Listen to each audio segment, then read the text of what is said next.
Nesta apresentação, neste webinar, vamos abordar de uma forma geral as várias oportunidades que existem de apoio para o setor do turismo, ok? Começam, é verdade que do anterior quadro comunitário para este houveram grandes mudanças, portanto o turismo sofreu ali alguns cortes, digamos assim, nas oportunidades de apoio que tinham.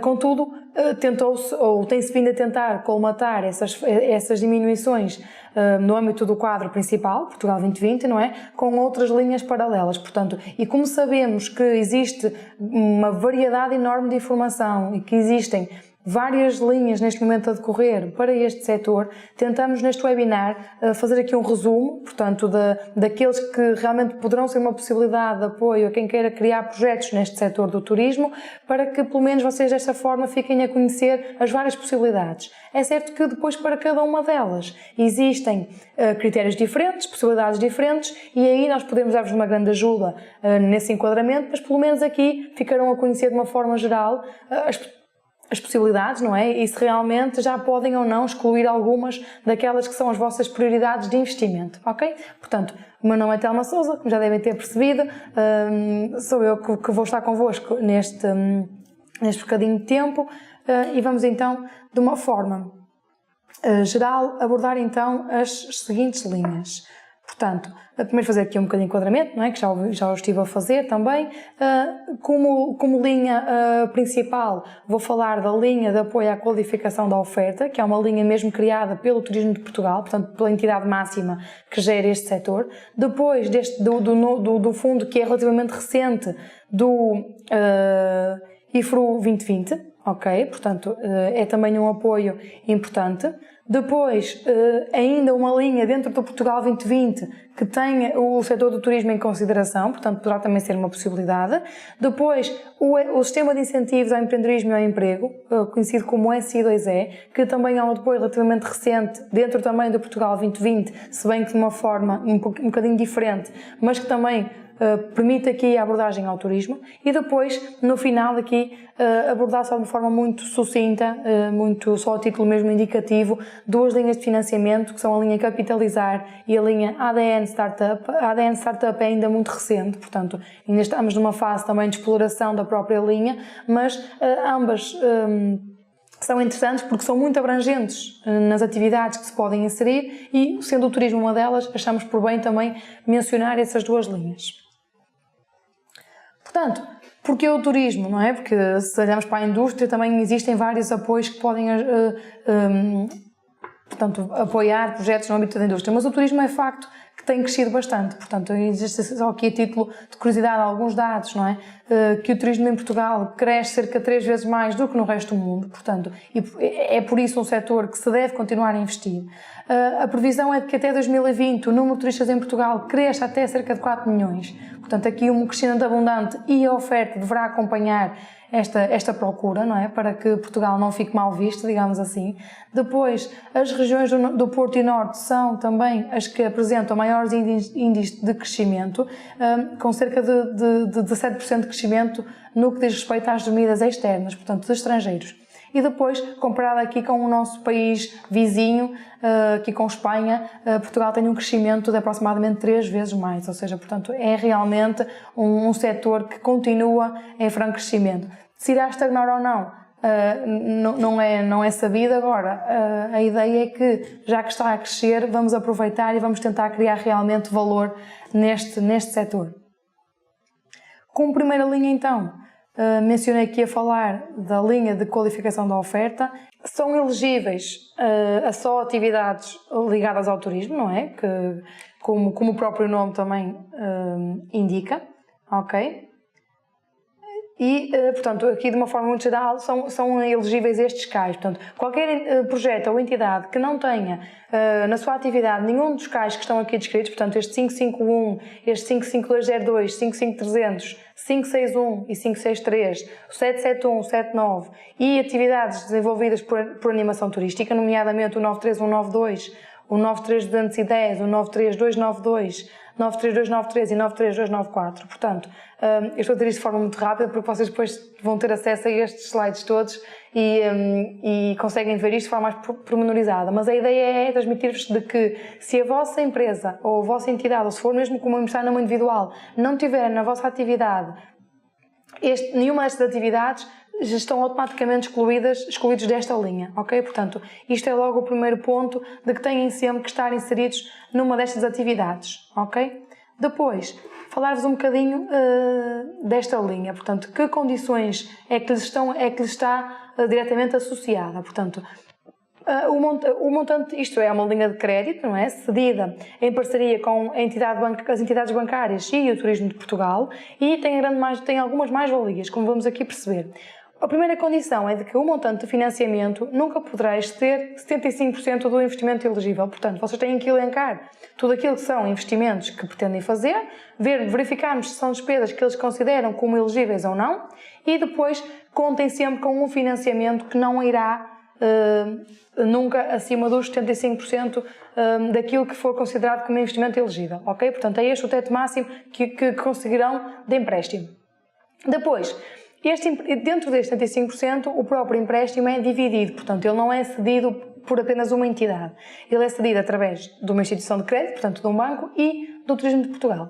Caso vocês sejam uma PME, esta divisão é de 60% para o Turismo de Portugal e de 40% através do banco, ou seja, dos 75% de financiamento, 60% são investidos pelo Turismo de Portugal, 40% pelo banco. Caso seja uma não PME, esta percentagem inverte, portanto passa a ser 40% do empréstimo cedido pelo Turismo de Portugal e 60% apenas pela instituição de crédito.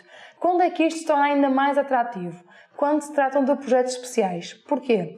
Porque neste caso, dos 75% que vos serão financiados, 75% virão do Turismo de Portugal. Só os restantes 25% é que serão obtidos através de crédito. E muitas vezes estas percentagens aqui podem ser um bocadinho confusas, porque às vezes as pessoas dizem, então 75% do turismo mais 25% do banco estão a financiar 100% do investimento. Não é isso, é sempre uma percentagem sobre a percentagem que está indicada em cima, ok? Sobre aqueles 75% que mencionei em primeiro lugar, ok? Portanto, e porquê é que eu disse que é mais vantajoso quando são os projetos especiais? Porque quanto maior é a verba disponibilizada pelo Turismo de Portugal, mais atrativo é o empréstimo. E porquê? Porque, por norma, a parcela que é financiada pelo Turismo de Portugal não vence juros. Portanto, não são vencidos juros sobre aquele valor que o Turismo de Portugal irá ceder. Está aqui a Raquel Meirinhos a questionar o que é que são projetos especiais. Tem toda a razão, Raquel. Eu vou mencionar isto no slide seguinte. Ok? Já vou explicar quais é que são então considerados os projetos especiais. Ok? Portanto, continuando, como a parte que é cedida pelo Turismo de Portugal não vence juros, é a parte mais atrativa. Portanto, quanto mais verba vier dali, menos juros eu vou ter que pagar, porque só vou ter que pagar os juros sobre o valor que me é cedido pelo banco e que resulta de uma análise que o banco fizer. Portanto, é sempre uma análise de risco feita pelo banco internamente e aí nem o próprio Turismo de Portugal tem influência. Agora, sabemos sempre que é sobre uma pequena parte do financiamento, portanto, é sempre bastante atrativo, ok? Outra grande mais-valia desta linha de crédito é o prazo alargado para reembolso. Portanto, estamos aqui a falar de um prazo que pode ir até 15 anos, ok, para vocês devolverem o empréstimo e um período de carência que pode ir até 4 anos. Ou seja, vocês durante 4 anos não estarem a devolver, não começarem a devolver aquilo que vos foi concedido através de empréstimo bancário, ok? Portanto, qual é que é a exceção à isenção de juros da parte do turismo? Portanto, por norma, a parte do que é cedido pelo Turismo de Portugal não vence juros, mas há uma exceção. Sempre que o projeto que vocês tenham resulte, ou melhor, tenha em vista a criação de um estabelecimento de alojamento turístico, ok? A parte do Turismo de Portugal só é sem juro se esse projeto se traduzir na recuperação de património classificado, ok? Tudo o que não cumpra com este requisito, portanto, qualquer outro edifício que não seja classificado com património classificado, o valor que vos é cedido pelo Turismo de Portugal já tem juro. E que juro é este? O juro é indexado a Euribor a 12 meses e tem um spread que será metade daquilo que o banco definir. Ou seja, o banco vai fazer uma análise de risco, ok? Que é puramente feita por eles, em termos de viabilidade económica ou financeira. Se eles vos disserem assim, olha, a taxa de juros será de 3,5%, a taxa de Turismo de Portugal, nestes casos, será de 1,75%, acrescidos de Euribor a 12 meses. ok? Portanto, isto é os únicos casos em que a parcela do Turismo de Portugal também tem aqui uma componente de juros associada, ok?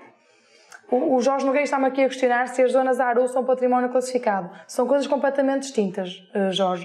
As ARU são as áreas de reabilitação urbana que são tidas em conta para o próximo linha que irei falar, que é o IFRU, ok? E são áreas que cada município definiu como sendo prioritárias para investimento, que têm mesmo que ser reabilitadas, e, portanto, o IFRU está direcionado para essas áreas. Património classificado vai muito para além disso. Ok? Portanto, tem a ver com o património que eles consideram como de extrema importância e muitas vezes aquela casa é e a outra do lado pode não ser. Ok? Portanto, não é uma zona, não tem a ver com a abrangência, tem a ver com o próprio património em si. Ok? Mas isso as câmaras municipais também vos conseguirão ajudar a esse nível. Portanto, respondendo à questão da Raquel, o que é que são então projetos especiais? O que é que se consideram projetos especiais? São os projetos de empreendedorismo. E o que é que são projetos de empreendedorismo? São projetos que tenham um investimento máximo elegível de até 500 mil euros, que sejam promovidos por uma PME que não tenha mais do que 2 anos de atividade completos, ok? Portanto, é para empresas recentes. E cujas atividades envolvidas sejam na área de animação da animação turística e da restauração de interesse para o turismo, ou quaisquer outros serviços associados ao turismo com principal enfoque nos de base tecnológica, ok? Para além disso, os tais projetos de animação turística que visem a dinamização de centros urbanos, portanto, que tenham em foco estes 6 centros urbanos que lá está, precisam de ser dinamizados. Também projetos de reabilitação urbana em áreas de interesse turístico, portanto, e aqui quem também vos poderá ajudar, ou o próprio Turismo de Portugal, ou a entidade camarária. E depois, se forem projetos que contribuem para o aumento da estada média dos turistas e para a redução da sazonalidade.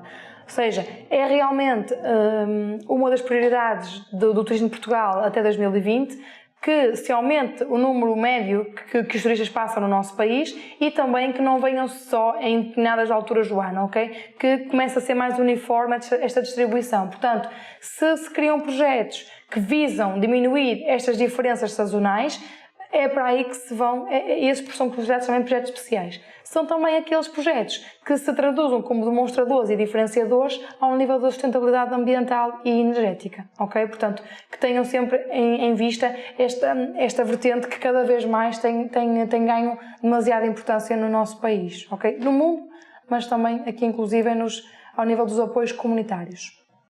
No que diz respeito às condições de acesso das empresas, ou seja, o que é que as empresas têm que cumprir, isto de uma forma muito geral, portanto, são aquelas regras genéricas, ok? Depois, por cada caso é um caso, é importante que vocês também conheçam isto, mas de uma forma muito geral. Têm que ser empresas que cumpram com as condições legais necessárias ao exercício da respectiva atividade, portanto, que se contam devidamente licenciadas para o efeito e devidamente registadas no Registro Nacional do Turismo. Portanto, tudo o que é um projeto de turismo tem uma parte específica no site do Turismo de Portugal para proceder ao seu registro e, para além do licenciamento necessário a nível legal, é importante que cumpra com este registro no Turismo de Portugal.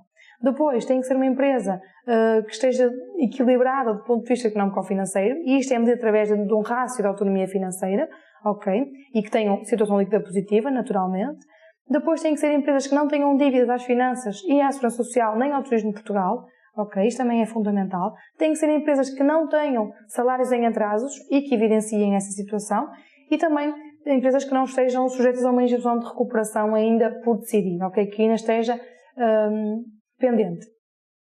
No que diz respeito aos critérios de elegibilidade dos projetos, também de uma forma muito sucinta e geral, portanto, os projetos em si também têm que estar autorizados pelas entidades competentes, assim que sempre que for exigível. Portanto, se for um projeto que necessite de projeto de arquitetura, ele já tem que estar feito e devidamente aprovado, ok? Isto é fundamental. Portanto, todos os projetos que vocês pretendam fazer na área de turismo que exija, que careça de projeto de arquitetura, ele já tem que estar aprovado quando vocês forem candidatar a esta linha. Okay? Depois também é fundamental que se encontrem asseguradas as respectivas fontes de financiamento do projeto, ou seja, se eles vão financiar até 75% do investimento, vocês têm que conseguir assegurar que conseguem colmatar os restantes 25% através de capitais próprios, ok? Isto é também muito importante. Depois, é importante demonstrar que estes projetos, naturalmente, contribuem para a melhoria económico-financeira das respectivas empresas, ou seja, demonstrar que, com este projeto, os resultados da empresa, aos vários níveis, irão ser melhorados. Portanto, que não estamos aqui não é como se pode dizer, a meter problema maior que aquilo que já temos. Portanto, é sempre numa ótica de melhoria que se pretende avançar com estes projetos. Ok? Portanto, ao nível do turismo de Portugal, de forma geral, é isto. Posso também já alertar-vos que uma coisa já vimos que está a ser melhorada, que é os prazos de resposta. Portanto, os primeiros projetos submetidos a esta linha demoraram imenso tempo. Estamos a falar de cerca de 6, 8 meses, ok? Foi bastante tempo.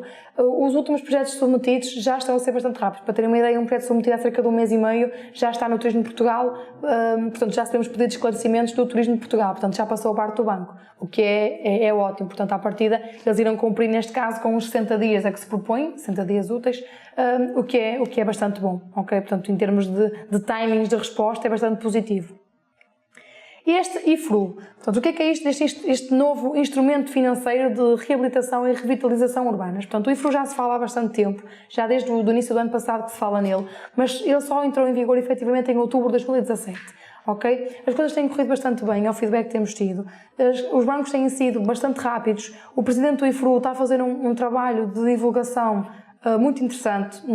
Nós dizemos isto porque também temos participado em alguns eventos que eles fazem de apresentação e está sempre lá presente o Presidente, portanto estão muito empenhados realmente em dinamizar este IFRU e quase que tirou ali um bocadinho a vantagem que a linha do turismo tinha.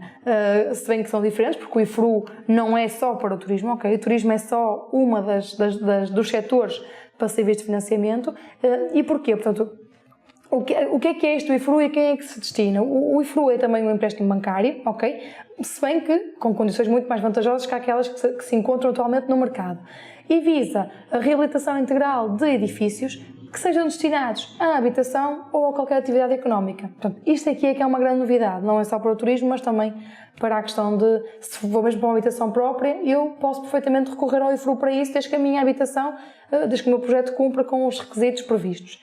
Depois deste empréstimo, outra grande vantagem é que vem de fundos públicos e de fundos privados, ok? E que são, a parte privada é disponibilizada pelos bancos que tiveram que se candidatar para receber esta possibilidade de fazer candidaturas ao IFRU. Estamos a falar do Banco Santander Tota, do BPI, do BCP, e do Banco Popular Português, ok? Portanto, só estes bancos é que estão a trabalhar com o IFRU e só nestes é que se podem apresentar candidaturas. Vocês vão mais à frente que cada um destes bancos tem condições distintas, mas qualquer outro não está habilitado a analisar candidaturas ao IFRU, ok? Outra grande diferença deste IFRU é que se destina a qualquer entidade, quer seja ela singular ou coletiva, pública ou privada. Portanto, não tem que ser uma PME, como no caso anterior, até uma pessoa singular poderá apresentar uma candidatura a este IFRU 2020. Ok? Há algumas condições de acesso que os beneficiários têm que cumprir. No caso de ser uma empresa, já têm que estar legalmente constituídos. No caso de ser uma pessoa individual, não se aplica este critério, como é óbvio.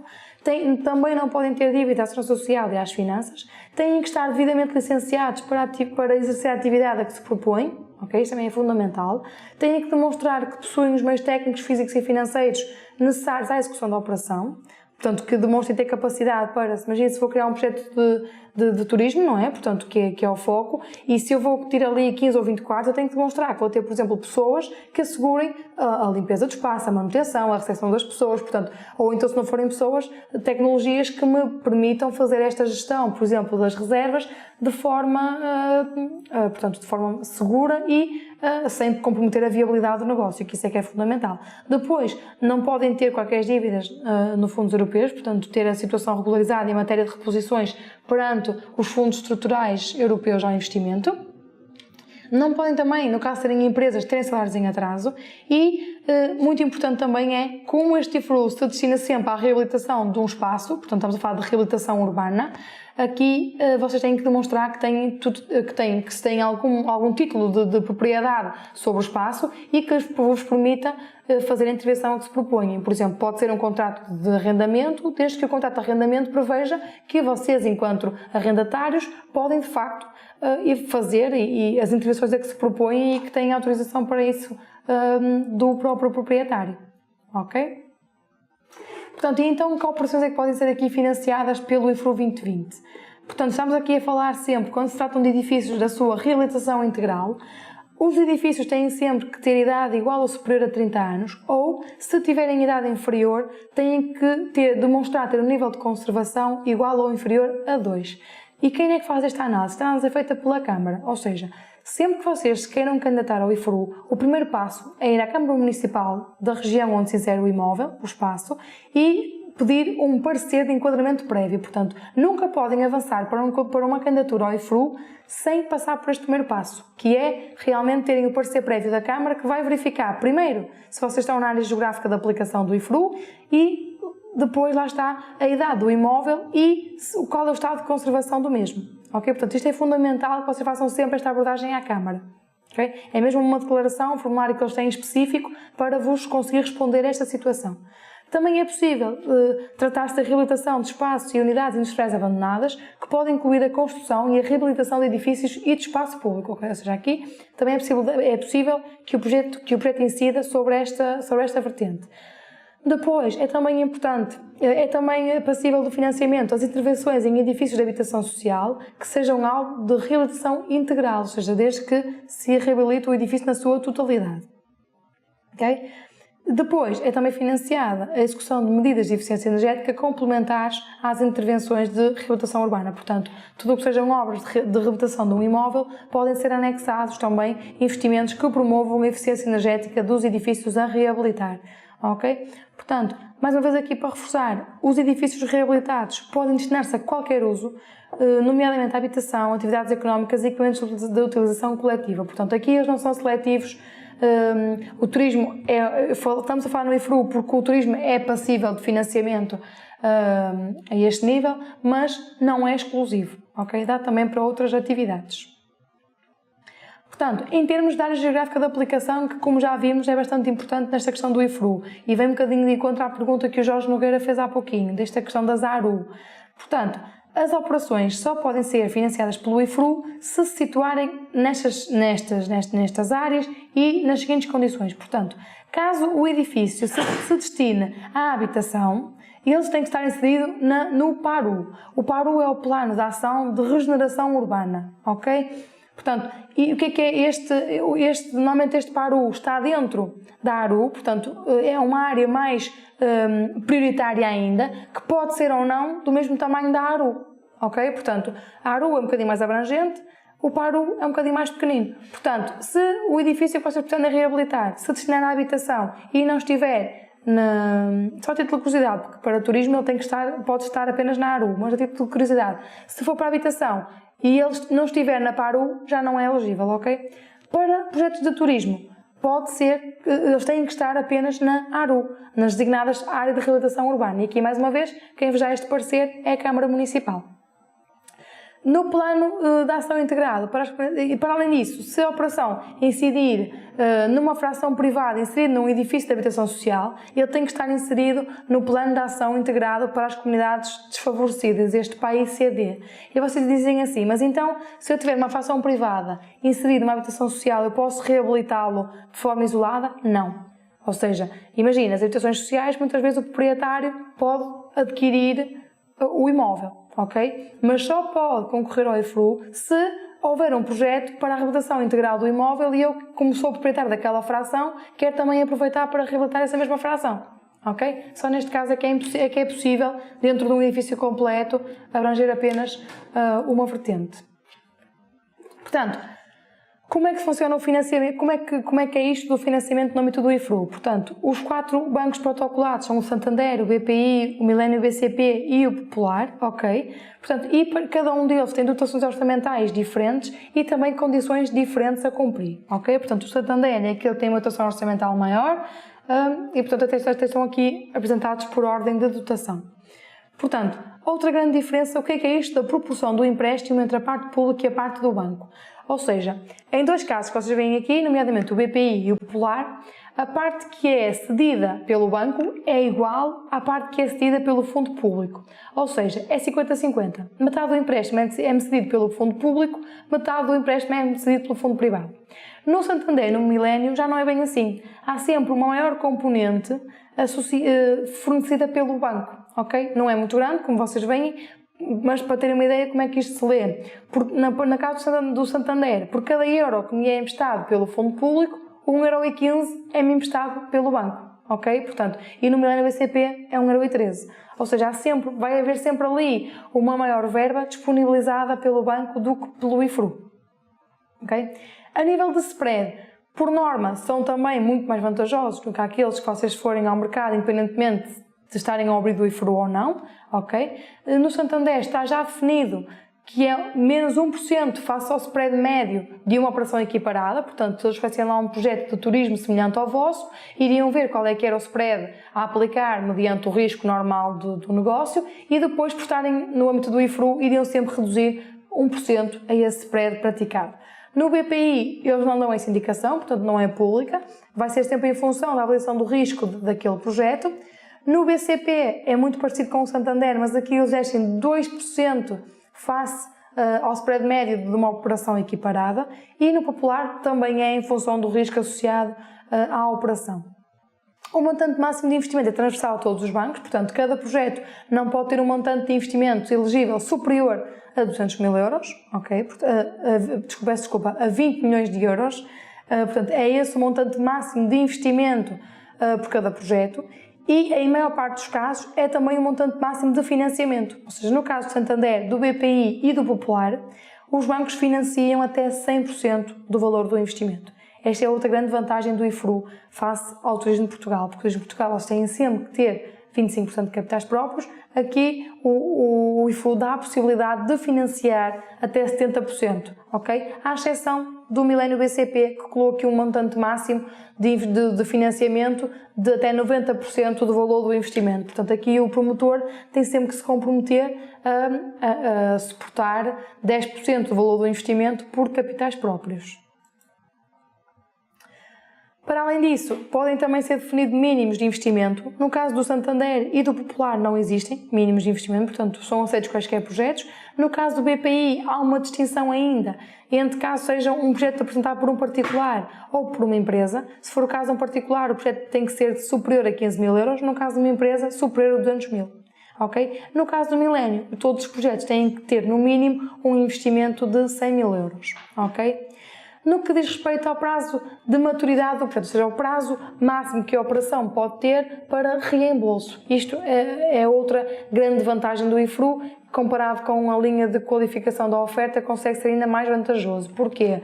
Face aos 15 anos da linha anterior, aqui podem ter um prazo até 20 anos. Okay? A única exceção é no âmbito do Santander, que caso vocês reabilitem um edifício só para vendê-lo, aí o prazo é só de 7 anos. Se vocês fizerem um cronograma de implementação do projeto de mais ou menos 2 anos, vocês podem ter um período de carência de 2 anos e meio, ok? Contudo, há aqui o máximo de 4 anos, ok? Portanto, isto é importante também ter em conta. Estes são empréstimos que são servidos de garantias, ok? Portanto, há sempre aqui poderá haver aqui quase sempre a necessidade de vocês darem alguma garantia ao banco. Preferencialmente, eles optam pela hipoteca do imóvel, ok? Caso não seja, ou caso optem por outra solução, o montante da garantia tem que ser pelo menos igual ao do capital que está em dívida em cada momento da operação, ok? Depois, que todos os bancos, como sabem, têm custos e comissões e aqui não é exceção. Portanto, todos eles têm os seus custos, as comissões, alguns deles são mais vantajosos do que outros, mas também já está pré-definido quais é que são as possíveis condições a praticar por cada banco. Ok? Uma coisa importante que deixem-me só mencionar também no âmbito do IFRU é que vocês podem submeter o projeto simultaneamente em 2 ou 3 bancos. Aqui nos 4 não faz muito sentido porque o Popular agora tem integração ao Santander, não é? Mas, por exemplo, podem submeter o projeto nos 3, ver a proposta que o banco vos faz e depois aceitar a mais vantajosa. Isso não há problema nenhum. Portanto, vocês quando estão a apresentar o pedido junto do banco não estão a vincular-se já com nada. Só depois do banco aceitar ou não a vossa proposta ou alterar a vossa proposta para outra que lhes pareça mais justa, é que vocês podem ou não aceitar essa situação, ok? No âmbito do IFRU, portanto, comparado o IFRU com a de qualificação da oferta, claro que o IFRU não é só para o turismo, mas para projetos de turismo pode também ser bastante vantajoso e tem também sido bastante rápidos no prazo de resposta. Estamos sempre a falar mais ou menos no prazo de 3 meses, desde a fase em que se iniciou o processo até terem realmente os contratos em vigor e em funcionamento. Ok? No que diz respeito então ao Portugal 2020, há aqui esta linha de inovação produtiva que ainda permite que se candidatem projetos de turismo, ok? Portanto, estamos aqui a falar de projetos que têm que ser altamente inovadores e diferenciadores face à região. Em alguns avisos de concurso vem a nota de que os projetos têm mesmo que ser diferenciadores a nível nacional, ok? Portanto, e aqui é importante referir que há aqui sempre este critério que temos que olhar para a oferta que já existe a nível nacional e ver em que medida e de que forma é que a nossa oferta vai ser mais vantajosa que aquela que já existe. Portanto, criar aqui diferenciação, criar valor de alguma forma. É nisso que temos que nos focar sempre que queremos fazer uma candidatura à inovação produtiva. Ok? Depois têm sempre que também ser projetos que visem a criação de postos de trabalho e que estejam, sobretudo, direcionados para o mercado externo. Se bem que num projeto de turismo subentende-se que sim, não é? Que estamos sempre... pode não ser, mas que o foco muitas vezes é o turista estrangeiro, ok? Que apoio é este? Portanto, o incentivo a conceder no âmbito da inovação produtiva trata-se, pela sua natureza inicial, seria um subsídio reembolsável, portanto, nós iríamos buscar uma percentagem de financiamento e essa percentagem todo esse valor teria que ser devolvido ao IAPMEI, portanto, que é a entidade que gera aqui este fundo.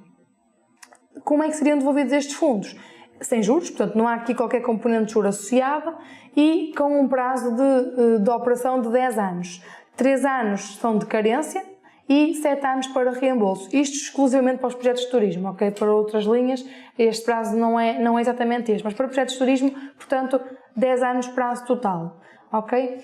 Contudo, eles criaram aqui uma regra que se as empresas com os projetos a que estão a candidatar conseguirem ultrapassar determinados critérios, ok? E esses critérios são definidos em aviso de concurso. Estamos a falar, por exemplo, do volume de negócios, da criação de emprego qualificado e do VAB, que é o indicador financeiro medido entre o volume de vendas numa empresa e os custos fixos da mesma, ok? Portanto, se a empresa ultrapassar estes critérios, portanto, a empresa em candidatura vai definir estes critérios.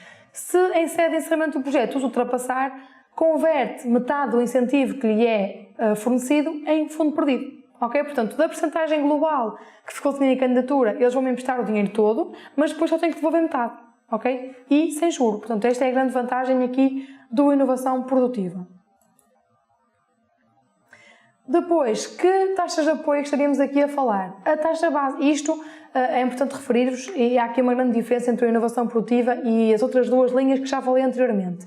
É que a linha de qualificação da oferta e a linha e o IFRU estão abertos em contínuo. Portanto, a qualquer momento é possível apresentar uma candidatura e assim será até eles renovarem as linhas ou esgotarem as verbas. Ok? Portanto, neste momento não temos que aguardar que abram concursos. O inovação produtiva funciona por concursos. Ok? Portanto, neste ano, para a região aqui do Norte, por exemplo, no Alentejo já abriu um concurso de inovação produtiva. Não sabemos ainda certo se irá abrir outro, mas a previsão inicialmente seria eles abrirem a nível nacional 2 concursos por ano e isto é que não está a ser, para já, plenamente cumprido. Portanto, já abriram um concurso para o Alentejo, mas aqui, por exemplo, a região do Norte e do Centro ainda não tiveram qualquer concurso a decorrer no âmbito da inovação produtiva, ok? Isto para vos dizer o quê? Que cada aviso de concurso pode estreitar algumas das regras previstas inicialmente, ou seja, isto que eu estou aqui a falar de regras é o normal feito, portanto, é aquilo que é normalmente apresentado, foi aquilo que foi apresentado no último aviso de concurso, ok? Portanto, e o que eu vos quero dizer é que pode o próximo aviso alterar alguma destas coisas que estão aqui que eu vos estou aqui a dizer, ok? Portanto, nomeadamente estas taxas de apoio eram as taxas mencionadas no último aviso de concurso e a partir de irão manter-se, ou a diferença poderá ser de 5% para cima, 5% para baixo, mas não andará muito longe disto. Portanto, a taxa base de apoio seria então de 30%, ok? E a taxa é essa, que poderá estar sujeita a algumas majorações, nomeadamente uma majoração por tipo de empresa. Se vocês forem uma micro ou pequena empresa, têm mais uma majoração de 25%, portanto passam para uma taxa de 55%. Se tratar de uma média de empresa, passam para os 45%, depois têm uma majoração de 15%. Caso seja uma empresa que se situa no território de baixa densidade, tem uma majoração de 10%, e 10% ainda podem ser garantidos se no vosso projeto demonstrarem ter aqui alguma atuação ou impacto ao nível da sustentabilidade. Por exemplo, imaginem que vocês vão reabilitar vão fazer uma unidade de alojamento e vão colocar painéis solares naquele espaço. Isso é dá aqui garantia desta majoração de 10%, ok? Portanto, isto também é fundamental.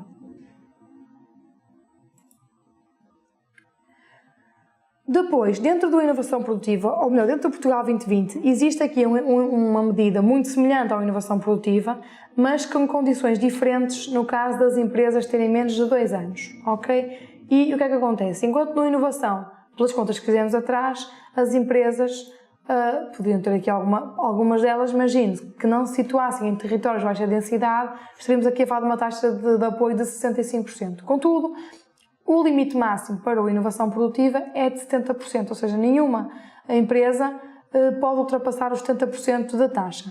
No empreendedorismo qualificado, portanto, neste que eu estou aqui a falar, que é para empresas com menos de 2 anos, a taxa máxima pode ir até aos 75%, ok? Isto é aqui alguma diferença, entre outras. Portanto, o empreendedorismo, como que tem outro tipo de majorações, quais? A majoração de empreendedorismo, quando, portanto,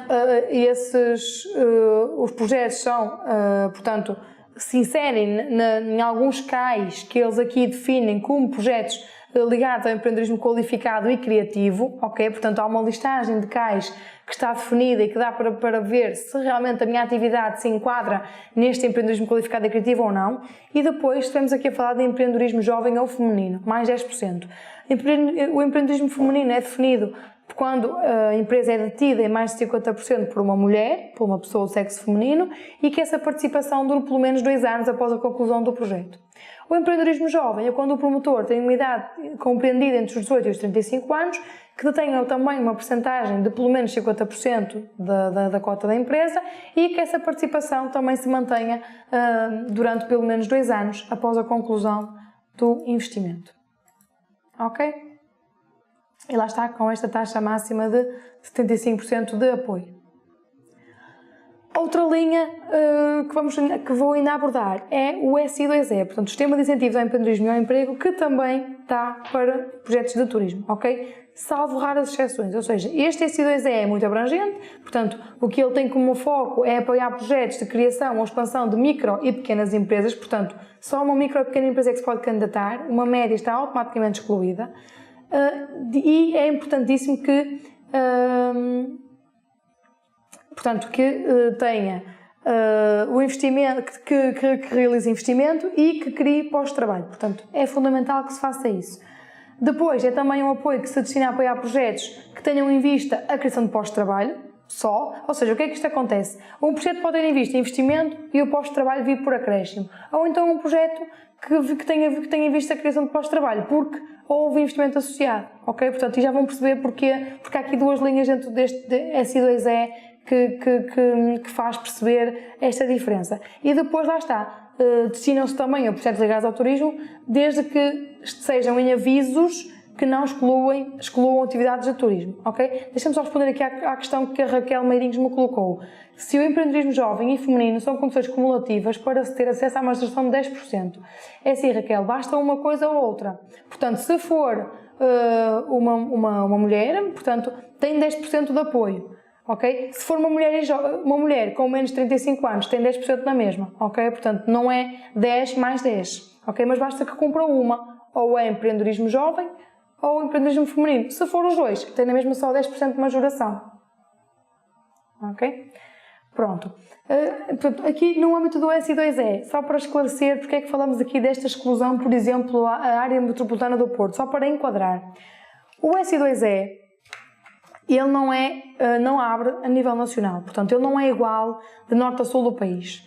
Portanto, é um apoio mais local, que é gerido por entidades mais locais, também ele, e cada entidade local é livre de fazer os seus avisos de concurso, claro, ao abrir determinadas regras e de um regulamento específico, mas podem criar aqui algumas regras específicas. Algumas dessas regras têm precisamente a ver com os CAIs que estão dispostos a financiar, portanto, com as atividades que eles estão dispostos a financiar. Este exemplo que estamos a dar aqui, porque foi realmente, no fundo não foi uma surpresa, mas não estávamos a contar, digamos assim, que o último aviso, que é a área metropolitana do Porto, que abrange aqui a maior parte das empresas aqui, a maior parte das regiões aqui do Porto, nomeadamente Vila Nova de Gaia, Porto, Centro da Maia, Valongo, portanto, tem aqui uma grande abrangência a nível de regiões, excluiu, por exemplo, o CAI 55. Portanto, tudo o que fosse alojamento e restauração, o CAI 56 também, estavam excluídos deste aviso de concurso. Portanto, qualquer entidade que, pela sua localização, estivesse ao abrigo da área metropolitana do Porto, não podia apresentar projetos destas áreas, ok? Está-me aqui a Laura Moreira a questionar que regiões estão excluídas para o projeto ligado ao turismo no S2E. É assim, Laura, daqueles avisos que nós lidamos nos últimos concursos, porque assim o S2E funciona a nível nacional e são capazes de haver, sem exagero, mais de 20 avisos de concurso, bastantes mais. Ok? Portanto, porque existem, para além de haver para as áreas metropolitanas, existem para as comunidades intermunicipais e existem para os gabinetes de ação local. Portanto, existe aqui uma grande divisão e nós sempre que nos chega um projeto S2E à mão, pedimos sempre à pessoa primeiro para nos dizer o local, para nós identificarmos qual é que é a entidade que gera aquele local e olharmos só para aquele aviso. Mas daquilo que nós temos conhecimento, Laura, só e com aqueles que nós lidamos, que ainda foram bastantes, só no Porto é que aconteceu isso. Ok? Porquê? Porque também Lisboa não abriu ainda nenhum concurso. Agora acreditamos que se calhar se Lisboa abrisse iria acontecer a mesma coisa. Porquê? Porque são regiões onde o turismo já está bastante desenvolvido. E apesar de todos concordarmos que ainda há oportunidade para nascerem mais negócios, eles acreditam que as pessoas vão fazê-lo independentemente de ter apoio a fundo perdido ou não. Portanto, preferem incentivar a criação destes projetos em unidades, em regiões mais descentradas, digamos assim. Por exemplo, fizemos concurso de turismo, por exemplo, para o Sabugal, para zonas mais não tão centrais, digamos assim. Porquê? Porque nessa zona já é considerado que o turismo está bastante desenvolvido, tem unicamente a ver com isso, ok, Laura? Agora, nada impede que o próximo aviso do Porto até já não exclua o turismo e que venham outros que excluam. Portanto, o ideal nesse caso é dizer-nos exatamente qual é que é a localização que tem em vista e nós aí conseguimos confirmar-lhe assertivamente se está ou não incluído. Está bem, Laura? Entretanto, o Rui Aspas estava-me a questionar que se as empresas de animações turísticas não estavam excluídas. Não, Rui, realmente as de animação turística estavam na mesma incluídas nestes avisos, portanto, e se bem daqueles que me recordo, é como eu digo, não vimos os avisos todos, gostávamos, mas não dá, muito menos para decorá-los todos, mas se bem me recordo, a animação turística estava incluída em todos eles, ok? Porque aí sim, aí vem de encontro àquele objetivo que estávamos a falar há bocadinho, da dinamização dos centros urbanos e não só, portanto, se estamos a falar de centros urbanos, aquilo que não é centro ainda precisa de mais dinamização, mas também dos centros urbanos, portanto, a animação turística continua a ser uma atividade que também está aqui incluída no S2E, ok? Portanto, que condições é que as empresas têm que, isto aqui também de uma forma muito rápida, têm que cumprir para se candidatarem ao S2E? Também não podem, são empresas que têm que estar já constituídas, não é?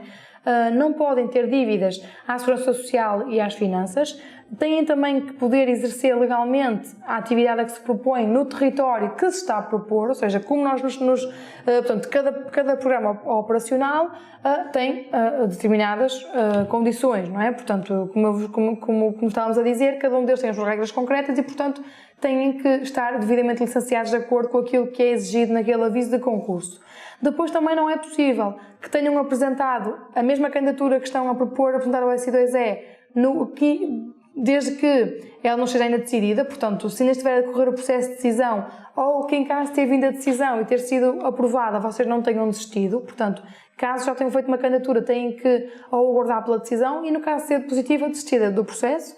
No caso de ser uma empresa, não podem também ter salários em atraso e têm também que ser micro ou pequenas empresas certificadas pelo IAPMEI, ok? Portanto, aqui as médias empresas estão excluídas. Os projetos em si também têm aqui algumas condições, nomeadamente têm que estar, e este é bastante importante, os projetos têm que estar enquadrados nos eixos prioritários e nas correspondentes prioridades de investimento dos programas operacionais a que se candidatam. Ou seja, dentro das várias regiões do S2E, eles, como entidade máxima, têm o programa operacional. Por exemplo, aqui no Norte, tem o programa operacional do Norte, que é gerido pela CCDRN, Comissão de Coordenação Direção Regional do Norte. Ok? Portanto, e todas estas entidades estiveram numa fase inicial a definir eixos prioritários de investimento de acordo com as suas prioridades. Portanto, lá está, no Porto, os projetos de turismo não eram uma prioridade, por isso é que eles excluíram. Ainda assim, nos avisos de concurso, eles podem não excluir a atividade, mas dizer assim, como prioridades de investimento para este aviso de concurso, estão estas e estas atividades. E, normalmente, os projetos têm que se enquadrar nessas atividades. Vou-vos dar um exemplo. Está neste momento a decorrer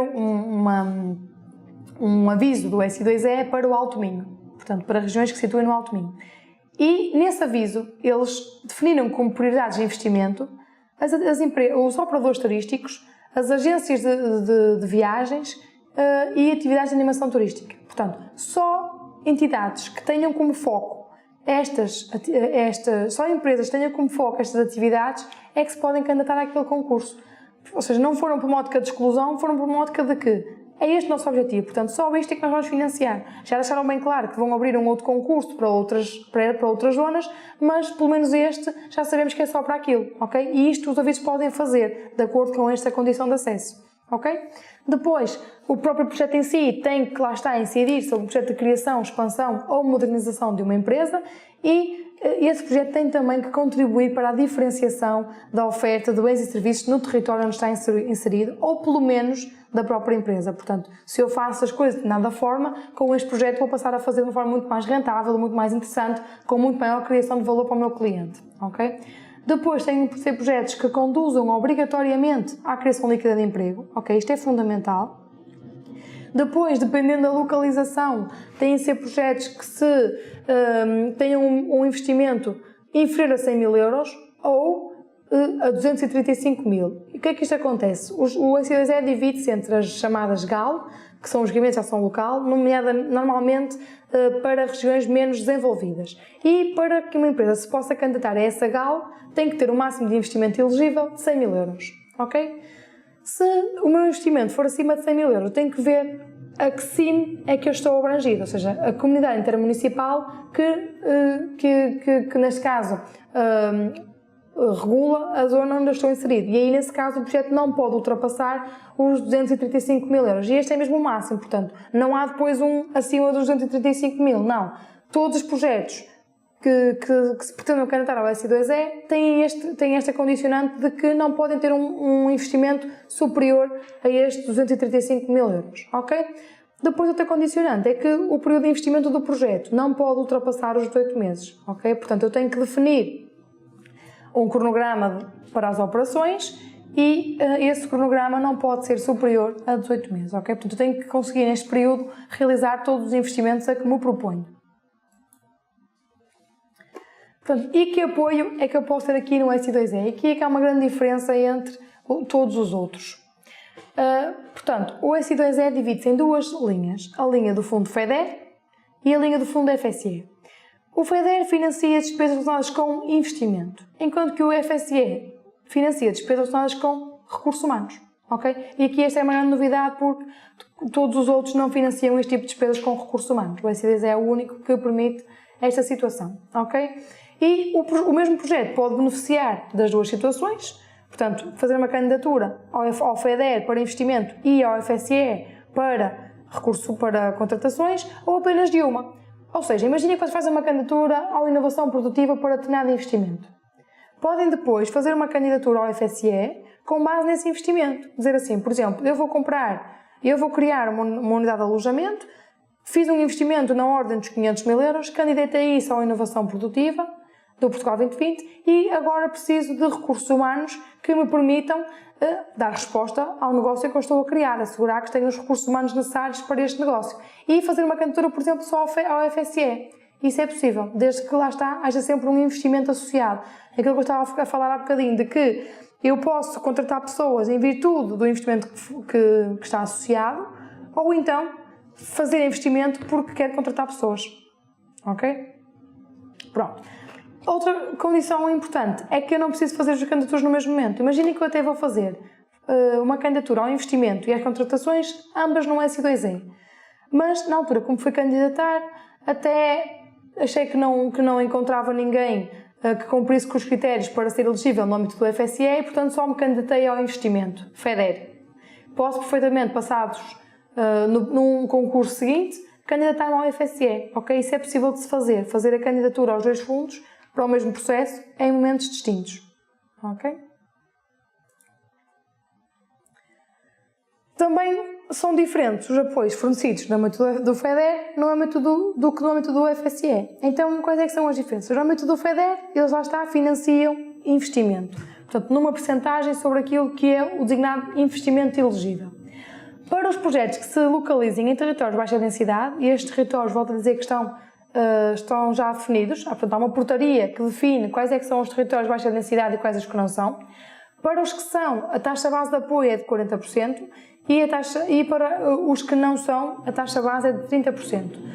Ambas as taxas podem ser majoradas até ao máximo de 20%, dependendo das condições que forem definidas em aviso de concurso. Ou seja, podem ser, normalmente, uma das majorações é por ser uma empresa criada há menos de 5 anos, ok? E normalmente 10% é atribuído por essa situação e os outros 10% são atribuídos pelo facto de os projetos estarem enquadrados nas prioridades definidas no aviso, ok?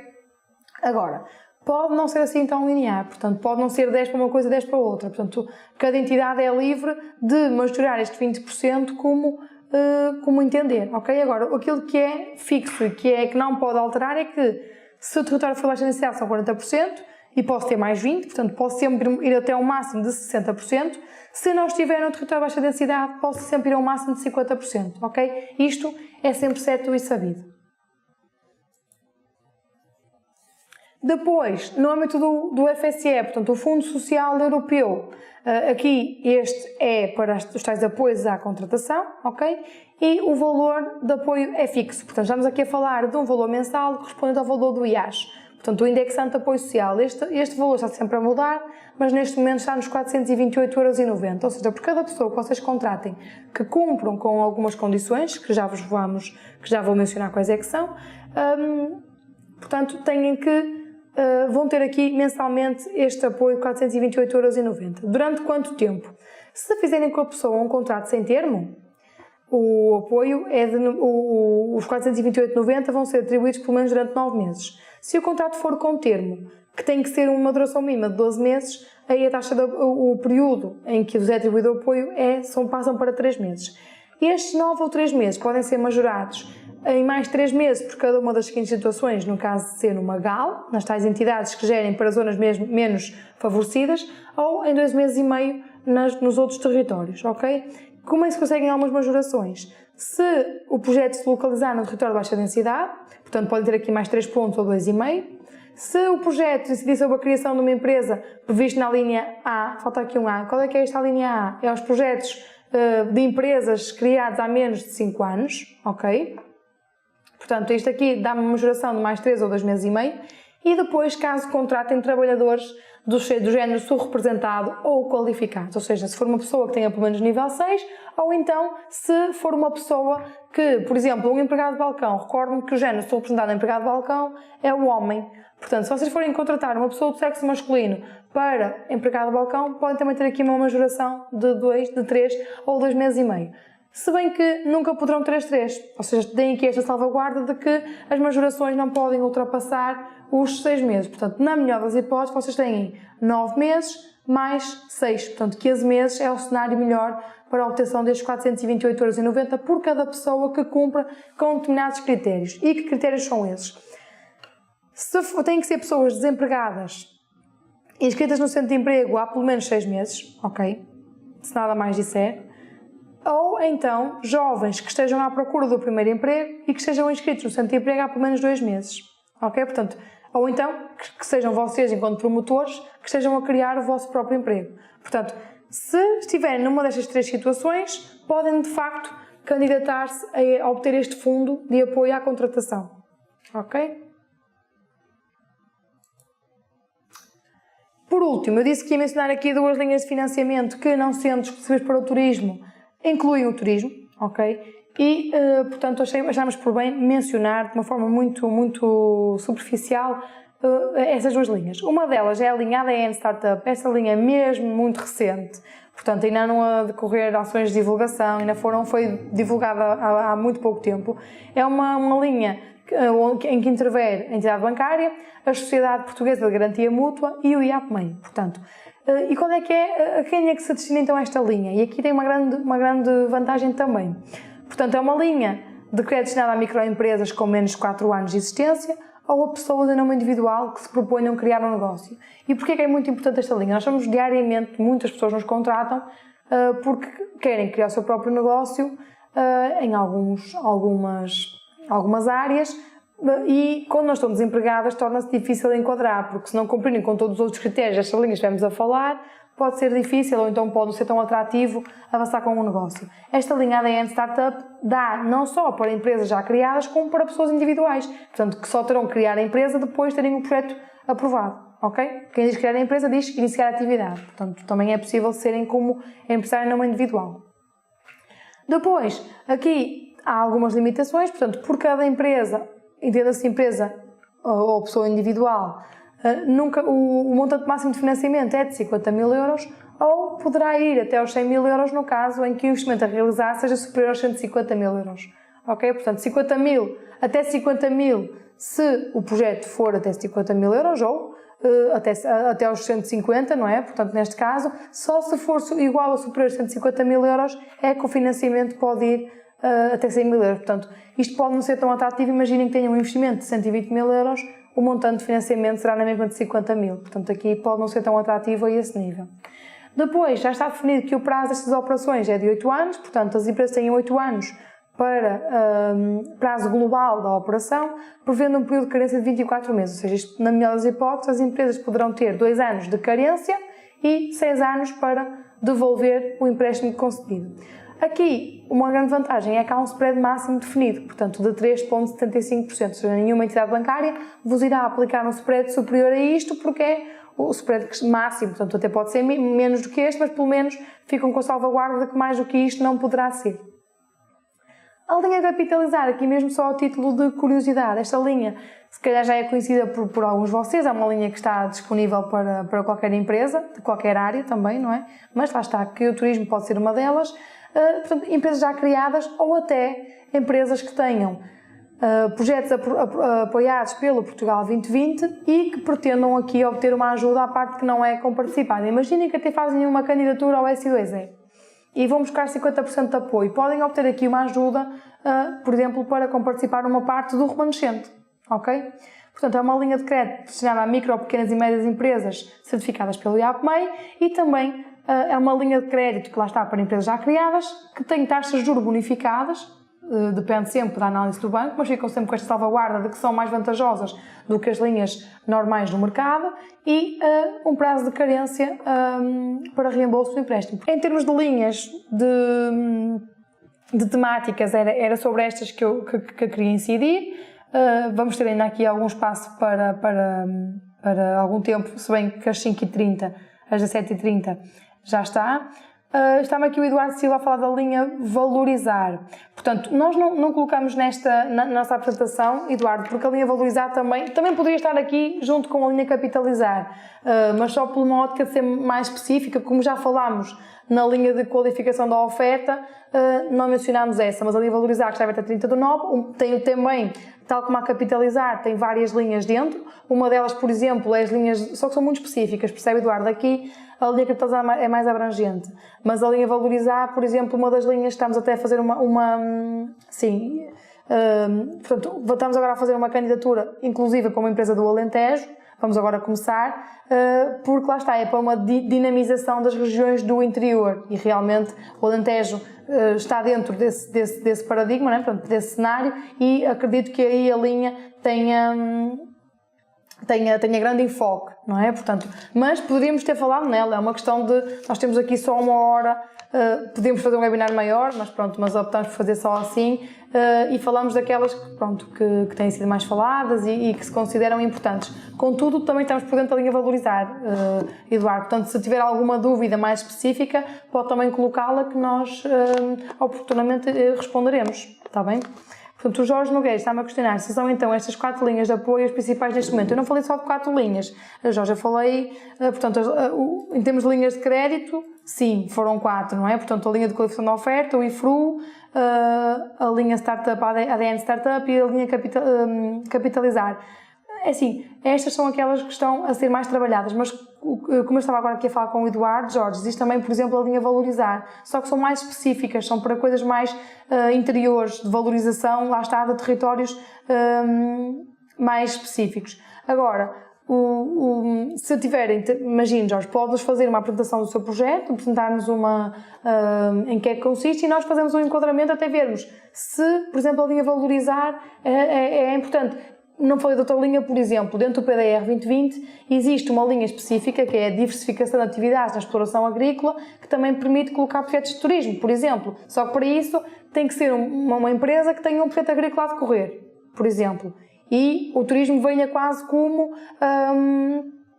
um complemento. Mas como é muito específico, como só se destinei a essas linhas, não mencionei aqui. Por exemplo, os apoios à criação do próprio emprego também são outras linhas que podem apoiar projetos de turismo. Ok? Portanto, não é exclusivamente estas linhas. Estas são aquelas que nós consideramos, pelo menos para hoje, como relevantes. Ok?